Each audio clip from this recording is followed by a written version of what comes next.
আসসালামু আলাইকুম, কেমন আছেন সবাই? আশা করছি সবাই ভালো আছেন। তো আলহামদুলিল্লাহ আপনাদের দোয়ায় আমিও অনেক অনেক ভালো আছি।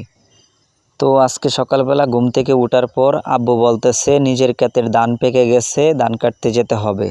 তাই আর দেরি না করে চলে আসলাম নিজের ক্ষেতে ধান কাটতে, কারণ নিজের কাজ নিজেকেই করতে হবে, বসে থাকলে চলবে না। মজার কথা হচ্ছে প্রায় 8 বছর পর আমি আজকে ক্ষেতে আসছি ধান কাটতে। নিজের কাছে অনেকটাই এক্সাইটেড মনে হচ্ছে যে আমি ধান কাটতে পারবো কিনা, কিন্তু ধান কাটার পর বুঝতে পারছি না, কাজ আমি কখনোই ভুলি না, কাজ আমি মনে রাখি অবশ্যই। আমি কৃষকের সন্তান, আমি নিজেকে অনেকটা গর্ব করি এই কারণে।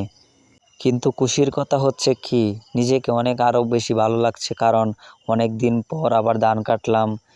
অনেক সুন্দরভাবে ভালোভাবে আমি ধানগুলো কাটতেছিলাম, অনেক ভালো ছিল ধান, মোটামুটি ধান খেতে ভালোই হয়েছে। তাই বিষয়টা আপনাদের কাছে আমি শেয়ার করতেছি। তো সবাই ভালো থাকবেন, সুস্থ থাকবেন, দেখা হবে পরবর্তী ভিডিওতে। আমার ভিডিওগুলো সবাই দেখবেন, সবাই ভালো থাকবেন, আল্লাহ হাফেজ।